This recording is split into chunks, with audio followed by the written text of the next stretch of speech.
Okay, kasama na natin ang ating pong inimbitahang guest. Ang tinutukoy ko po kanina, di po ba? Isa po siyang, syempre, director. Director po siya ng Industrial Technology Development Institute ng Department of Science and Technology at One Lab Co-Project Leader and RDI Cluster Head. Ang tinutukoy ko po, ayan si Dr. Annabel B. Briones. Doc Annabel, maito kayo. Magandang araw po. Magandang araw din, Tokayo, at salamat ulit sa pagkakataon na binigay mo. Siyempre para naman, siyempre naman makapag-promote yung naman team nyo kami. na nanalo gold yung inanalo pagkwentuhan po natin yan. Oo, una muna, kayo po ang One Lab Co-Project Leader at RDI Cluster Head. Ano po ba yung RDI, Doc Annabel, para lang sa kapakanan ng ating mga taga-subaybay sa radyo, sa Facebook Live, sa YouTube channel? Okay, batiin ko muna lahat ng iyong mga Sige, bate, fans. bate. Good morning po sa inyong lahat ng mga tagapakinig at nanonood ng inyong programa, It Connect. Ano? Tama ba ako? Tama po. It Connect na. Ayan. Yeah. Okay. So, Bel, ang ibig sabihin ng RDI, ito po ay Research and Development Institute. Ayun. Yan ang Ayan po ibig sabihin ng RDI. Opo, ayan, Tita SP, RDI means Research Development Institute. Siyempre, alam mo po, Doc Annabel, marami po tayong listener sa radyo po na mga senior citizens. Kaya pag may naririnig silang mga acronym, Bel, ano yung ibig sabihin nun? Tama naman kasi 87 years old na po sila, pero sila po ay avid follower, regular follower po yan ng ating himpilan ng Radyo Agila at Net25. Kaya naman, very thankful kami sa kanila kasi Doc Annabel, umaga pa lang nakikinig ng mga yan. Alam niyo naman ang mga ganyang edad, di ba? Ang aga-agang gumigising yan, di ba, Doc Annabel? Yes. At Bel, senior na rin naman ako. Ako din naman. Kaya, Parehas kaya tayo. kamiyembro na tayo. Oh, magkaka-classmate tayo, Doc. Yeah. Doc Annabel, okay. So, ano po ba yung award na napalulunan ng team nyo? Napanulunan nyo po, Doc Annabel, kwento nyo po. Yeah. So, ganito po yun. Hindi naman talaga kompetisyon. Yung pagsali ng DOST sa Seoul International Invention Fair 2023, no? So ang representative po natin sa DOST, ang nag-organize po si TAPI, si Director Attorney Marion Dicena. And then hindi lang naman ITDI ang sumama doon, ang may teknolohiya na isinali. Meron din ang FNRI, naririnig ako, no? FNRI, meron Yes po. din ang PNRI, Philippine Nuclear Research Institute, meron din ang Philippine Textile Research Institute. So kumbaga pinili yung mga technologies na may patent ba, at yun ang isinama doon sa fair na yon, International Invention Fair. So, kumbaga kinilala lang yung aming napanalunan na Gold Award. Kasama din namin ang PNRI. So, dalawa kasi din yung gold na nakuha ng Pilipinas, no, na iginawad noong organizers ng Seoul International Invention Fair. So dalawa po kaming gold. So yung kinilala po ang galing, no, ng invention na yon, ng paggawa ng gourmet salt. So bali yung event na yon, yung Seoul International Invention Fair, ay 4 na araw po na event yon, na kung saan lahat ng mga inventors sa ibang dako ng daigdig, no, researchers, na sinocase nila yung mga bagong ideas, mga products para sa mga interested na mga manufacturers, investors, mga businessmen, distributors, na licensing firms, at saka yung general public. So kinilala yung kagalingan ng invention ng ITDI, yung gourmet salt, at kasama din yung technology ng sa PNRI. So yon, Bel. Iyon, Hello. okay. Mga engineers pala yung ano nyo, kasama nyo. Chemical at food engineers. Naku. Pero po yung pong binabanggit nyong flavored salt, yan po ba yung pangkaraniwang asin na ginagamit ng mga nanay, ng mga nagluluto? Yun po ba yun, ma'am? Hindi po siya ganun, Bel. Mm-mm. Kasi yung ating ginagamit na asin lang talaga siya, alat. Ang malalasahan natin, no? So, yung rock salt na nabibili natin sa palengke, tapos yung meron naman tayong iodized salt na nasa mga supermarket, at yung ating salt iodization law na lahat ng ating asin ay adequately iodized. So, pag Mm-mm. sinabi nating gourmet, ito po yung merong kakaibang lasa. Yun. Yeah, so pag sinabi nating gourmet na yung salitang gourmet, no? Mm. So ito yung nagdi-describe ng medyo may class ng hindi lang sa restaurant, kundi sa pagkain or isang ingredient na meron siyang mataas na kalidad, no, na pinapakita sa pamamagitan ng sa lasa, sa the way you present it, at naiiba siya. So kumbaga may dagdag yung pag sinabi nating gourmet. So yung kaya namin sinabing gourmet salt kasi flavored po yung asin. Hindi lang po siya ordinary salt. So paliwanag ko yung kaya kami ginawaran no, ni-recognize kasi 6 po yung nilagay namin na lasa dyan sa aming asin. So meron kaming smoke salt na ginamitan natin ng dahon ng bayabas, ng dahon ng mangga at saka dahon ng sampalok or tamarindo, no? And then meron din tayong 3 pa na ibang gourmet salt. Ginamitan po namin siya ng latu extract at yung ating shiitake mushroom at yung ano din, shrimp heads. Kaya tinawag din natin na mga umami o aroma infused salt. No? So yan ang ating gourmet salt na in-exhibit natin sa Korea na nagkaroon siya ng Gold Award. Wow. Parang, naku, nagutom naman ako dyan. Doc Annabel, nagutom ako sa mga sinabi nyo, mga umami. Umami, pag sinabi yung umami, so ginamitan namin nga nung mushroom, shiitake mushroom na extract, ulo ng shrimp. Kasi alam naman natin, di ba, dinidikdik natin yung ulo ng shrimp. Opo. At para pang palasa kung Opo. ano man yung gusto natin lutuin na pagkain. And then yung lato, yung seaweed extract. Mm-mm. Yeah. So yun yung mga pampalasa, no, na dinagdag namin sa asin. So kumbaga hindi siya ganun ka yung halaga ba itong ordinaryo na asin natin kasi meron na po siyang dalang kakaibang lasa. Hindi lang alat, pati kakaiba siyang lasa. Okay. Na nagpapadagdag ng of course sa lasa ng ating pagkain. Ayun. So, ma'am, ito po ay taon-taon sinasagawa po yung Seoul International Invention Fair. Taon-taon po yan? Yes, taon-taon. Ngayon lang kami sumama. Ay, kasi dahil ang sinasali talaga natin dito na may patent siya. So kung walang patent, hindi. So kumbaga pinili.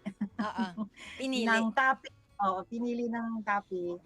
Ano yung mga technologies na meron ang DOST para sinali dito sa fair na to. So siguro naumpisan this year sa pipilitin, no, or we'll try to see na makakasali ulit sa darating pang mga susunod na fair na sinasagawa nitong Korea. Ayun. Sa Korea pala yan, mama. Anyong haseyo. Yeah, ano lang sa'yo. Ayan. So, yeah. Okay. So, natuwang-tuwa kami dahil yun na nga, kinilala naman yung galing ng mga researchers ng Yes. DOST na nakagawa ng ganitong klaseng teknolohiya produkto. Oo. So, ang amin na lang, kasi yun na nga, it's one way of promoting nga itong mga technologies na ito. So, we are also inviting interested investors na or mga businessmen dyan o nag-iisipan na kung anong ininegosyo na itong gourmet salt, pasukin nila yung gourmet salt. Para matulungan din naman natin yung ating mga salt producers, salt manufacturers na magkakaroon ng added value ng kanilang produkto. Ayun. Okay, Ma'am Annabel, wag kayong aalis ha. Sa ating pagbabalik, magpapakilala mo ng ating himpilan. Ma'am, pag-usapan natin, ikwento nyo rin yung nakalipas natin na cashew technology kasi meron pang hindi nakakarinig nun. Sa ating Okay, pagbabalik sige po. magbe-break lang po muna ang ating himpilan. Sandaling-sandali lang po, mga ginigiliw namin ka It Connect na. EBC, Eagle Broadcasting Corporation. Ito ang Radyo Agit. Oras po natin, alas 11:46 na po ng umaga. Genesis Organic Spirulina. Siguraduhin may complete nutrition ka everyday upang manatiling healthy. Genesis Organic Spirulina Food Supplement. Available online and in selected Mercury Drug outlets. Mahalagang paalala, ang Genesis Organic Spirulina ay hindi gamot at hindi dapat gamiting panggamot sa anumang uri ng sakit. Contact numbers 0977-688-5730.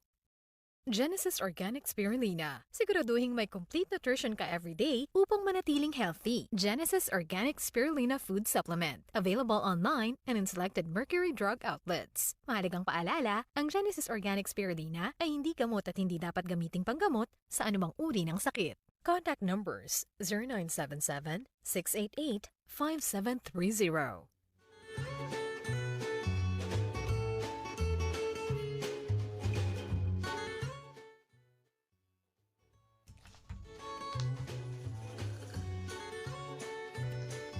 Back to our program, It Connect na. Ako pa rin ninyo nakasama, Mommy Balsurara. Sa mga late tuners, sa mga kabubukas pa lang ng kanilang radyo, ang ating pong kinakapanayam ay si Dr. Annabel V. Briones, One Lab Co-Project Leader and Research Development Institute Cluster Head. At syempre, siya po ang Director ng Industrial Technology Development Institute ng Department of Science and Technology. Kanina napag-usapan natin ang tungkol sa asin, salt gourmet. O ngayon naman, pag-uusapan natin ang tungkol sa kasoy. O di ba? Tamang-tama sa ating programang It Connect na. Diba? Kaya natin lagi ini-interview si Dr. Annabel kasi po, ang mga proyekto nila minsan may kaugnayan sa pagkain. Yung mga teknolohiya na dine-develop ng ITDI, mostly may kaugnayan sa pagkain. Diba? Kaya kapag may technology sa ITDI na naukol sa pagkain, syempre, tawagan na natin agad si Dr. Annabel. Pag-usapan natin yung tungkol sa kasoy. Alam niyo po ba, nadaluhan po namin yan, yung event ng cashew Advancing Technology. Siyempre, na-meet natin ang mga Chinese doon mula sa Shandong University. Sheshe! Diba? Natuto ako ng pagbati. Sheshe! Kasi nagka-maritesan kami. Hindi na ba? Nagkakwentuhan kami tungkol sa China, sa Pilipinas. Diba? Tinanong ko sila anong favorite nilang food sa Pilipinas. Kung alam nila yung balot, tawa sila ng tawa nung aking kinukwento. Diba? Natuwa ang mga Chinese. Okay, pagkwentuhan na natin muli. Mama Annabel Briones, once again, magandang araw. Magandang araw din, Bel. Bel, paliwanag ko lang yung, kasi lagi mong nababanggit yung One Lab project coordinator.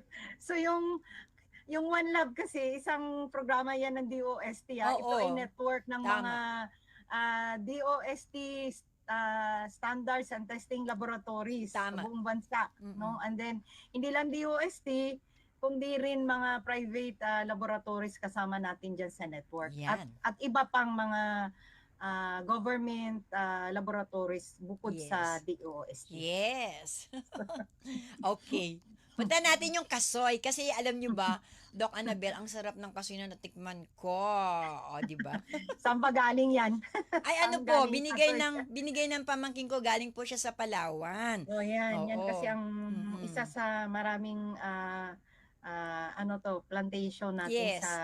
sa Pilipinas, no, yung Palawan at saka Bataan. Opo. Sige ma'am, kwento niyo po. Ano ba po na development? Magmula. Sige. Sige. Yung ginawa natin na nabanggit mo na Advancing cashew technology. Conference natin, international conference. Kasi meron tayong proyekto na under sa Philippine-China Bilateral Agreement on Science and Technology Cooperation. So, napagkasunduan doon sa meeting na yon ay cashew nga ang i-develop ng mga technologies. No? So nagkaroon tayo ng proyekto na aside sa yung traditional lang na cashew na niro-roast or kinakain siya na as is, no? Na yung nuts ang nasa kasi sa supermarket, yung roasted nuts or kung ano man yung ginagawa diyan sa kasoy. So pinag-aralan pa namin yung iba pang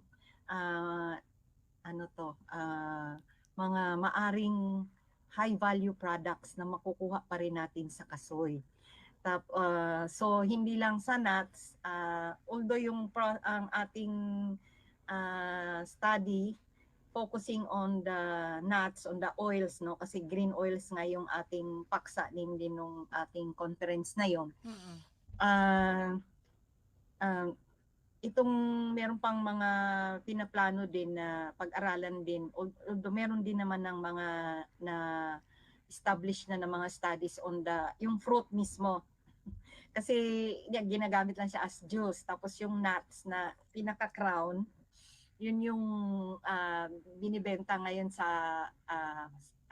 sa merkado na as nuts, no, roasted nuts. So aside from extracting the green oils, para din gamitin yung oils na yan sa iba pang high value application, yung pinagkuhanan natin din ng oil ay magamit pa din ng ibang application.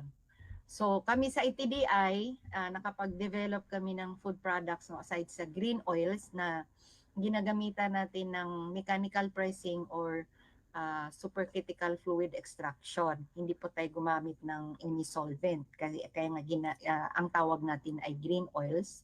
And then yung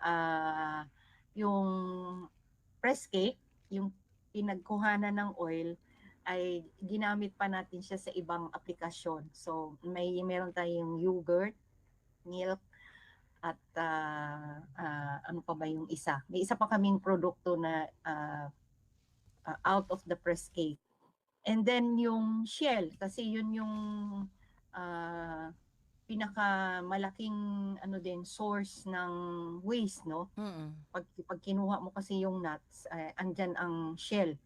So hindi natin alam naman na natin may mga established studies na ito ay ginagamit na cashew nut shell liquid na mas may marami pang gamit nung dun sa liquid na makukuha natin sa shell, yung balat nung nut, no?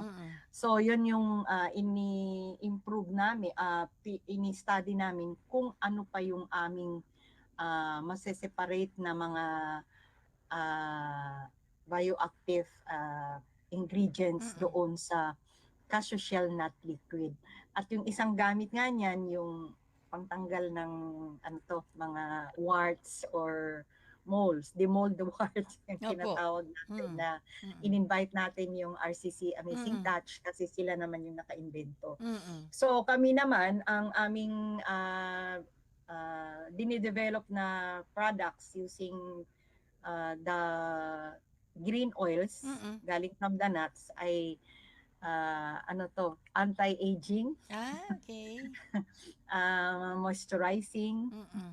or kung meron sana ding whitening effect. So, Uh-uh. kasulukuyan pa naming ginagawa, no? And then, hopefully, ngayong, kasi patapos na talaga yung project natin ngayong December. No? Okay. So, maipalabas na namin yan kung anong mga resulta ng aming pag-aaral at yung meron kaming anti-hair fall shampoo Yun, no? para kumapal ang buhok. Gamit din yung cashew oil. Yun. So, maganda yung naging kooperasyon naman kasi yung China, meron din sila kalinang pag-aaral na ginawa. No? Parallel, sabay po kami na yung Shandong Academy of Sciences, tapos ang ITDI, sabay na nag-aaral. May iba silang produkto. Ang kanila naman yung facial mask na pangpaganda rin. Yun ang kanilang at saka mga iba pang produkto. So kami, cream. Anti-aging cream, and then sana nga kung anti-acne rin. Tanggal din ng mga blemishes. So, yun. So, abangan nyo na lang din, ibahagi namin dito katapos ng aming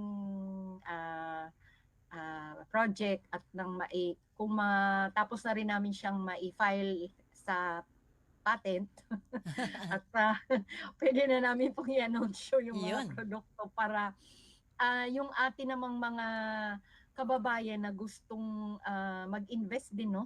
Itong mga beauty products out of cashew oil base, no? Cashew oil, using cashew oil for beauty products, cosmetic and personal care products, ay nainganyo rin na i-negosyo nila o i-develop nila itong aming mga produkto na pinag-aaralan. So, ako din ay nagpapasalamat sa ating DOST head office, na Secretary Silidong, Renato Silidong Jr. at yung ating Undersecretary for Research and Development, Dr. Lea J. Bendia. Sa tulong, no? Hindi lang sa lahat na maitawid natin itong ating kooperasyon between a foreign institution sa itong ating Philippine-China bilateral cooperation. No? So, maganda rin ito dahil yung ating mga scientists din dito sa ITDI ay may pagkakataon din na magpunta doon sa kanilang institution para matuto din kung ano yung mga ginagawa din nila, and then makapag-train din at sharing din ng best practices. So ano man din yung ating kumbaga tulong kami na dinidevelop natin ang kasoy. Dahil nung sa conference na yun, nakikita ni naman Bel na ganun ka ano yung fruit na yun, pero ang dami niyang studies or applications na pwede pa nating palawakin, expand at maaring mapagkakakitaan ng ating mga interesado magnegosyo. Ayun. Siyang tunay naman, Doc Annabel, na ang kasoy na yan, hindi lang pangkalakasan or panghanap buhay, pangkagandahan, pangkalusugan, di po ba? 3 K, o di ba? Kalusugan, kagandahan, at kayamanan, di ba? Kasi syempre, pagka tayo ay nag-boom, yung mga investor, syempre, pangkagandahan, pangkalusugan, panghanap buhay pa. Di ba, Ma'am Annabel? O, di ba? Payabungin natin tong ating cashew industry. Yes. Na lumaki pa siya at madagdagan pa ng ibang hindi lang matulungan din natin itong mga nagpo-produce ng ating mga roasted cashew nuts. Yes, oo. Matulungan sila. Correct. Na hindi lang yung ma-improve din, no, at yun nga yung waste yung waste management din nila kasi nga yung shell ginagamit na lang a source of fuel, no? Tama. In fact, kung bago sunugin, extract muna natin yung bago gawin siyang panggatong, extract muna natin yung niya, cashew nut shell liquid. Yes. Para mapagkakitaan nila, Yan. dagdag kita yun. Mas mahal. Oo, yun. Nako, in the interest of time, thank you so much Dr. Annabel Briones, ang direktor po ng ITDI ng Department of Science and Technology. Very fruitful, very productive ang aming discussion. Sabi nga po dito ni Tita Esperanza Tan, naku, ang dami kong nalaman tungkol sa kasoy. Paborito ko yan, kasoy. Kaso ang prutas, napakahirap bilhin. Ang nabibili ko lang yung roasted kasoy. Tama yan, Tita SP. Ayan. Meron kang gustong batiin, ma, before we end? Binabati ko, of course, lahat ng mga tagapakinig mo. Yes po, thank you po, thank you po. At lahat din ng mga DOST employees, DOST colleagues na nakikinig ngayon kahit linggo. Ayan. Ayan. Thank you po, Dr. Annabel Briones. Thank you. See you soon, ma'am, ha? Yes.